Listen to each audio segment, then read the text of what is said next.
been here 2 years, and we have a tomotherapy unit along with 2 Varian true beams.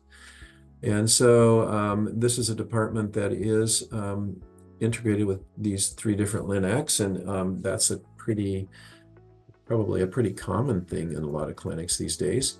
I hadn't used a tomotherapy unit in the clinic until I came here and have had a good experience with it. From a physics perspective, what I really like about it is the integrated QA with the machine. In the morning, the therapists who do the warm-ups start on the machine and do the machine QA that's built into the TQA module that does the analysis for us. And I can immediately decipher if there's a problem or if there needs to be something addressed with local service.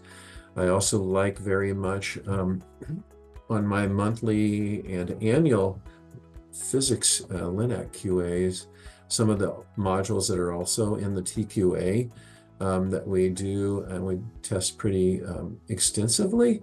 And even in the annual QA, we have some XML machine language files that help us or facilitate us in doing annual measurements, which include beam scans in a water tank and as well as a lot of other things. We do some film measurements that we analyze and look at isocentricity, we look at beam planarity, we look at center of rotation of the MLC and jaws. And those things have been facilitated with QA and XML files. In addition, I would say, and I've had a lot of experience with all manufacturers of Linux, but by far Accuray has the best technical documentation, technical physics support that I've ever had in any of the manufacturers. I can get to the nth detail of what the machine is doing, how it's doing it, and there's great training opportunities with learning how to use these QA modules, how to use the machine, how to calibrate the machine, how the machine is working in its helical form and its static form. In our clinic, we predominantly do prostate patients on our tomo unit, I would say. That's the majority of our patients. Not that we don't treat other anatomies. Treatment times are fairly comparable, although with a tomo unit, it's typically it's like a serial delivery. You start the treatment, it delivers for a period of time, and it ends.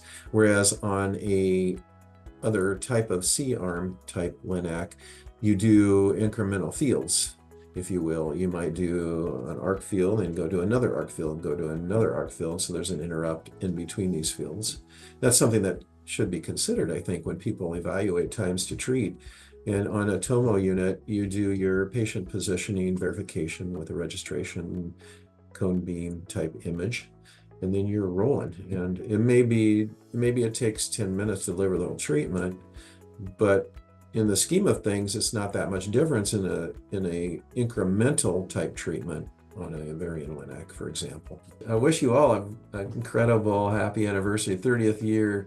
Boy, that's great. I can remember when it first was brought into the clinic and evolved around a very unique approach to treating patients helically. And it's been a very successful implementation, and I'm hoping Accuray continues with their innovation, and we'll see in the future what new and improved things are coming around the corner. And thank you, and wishing you the best.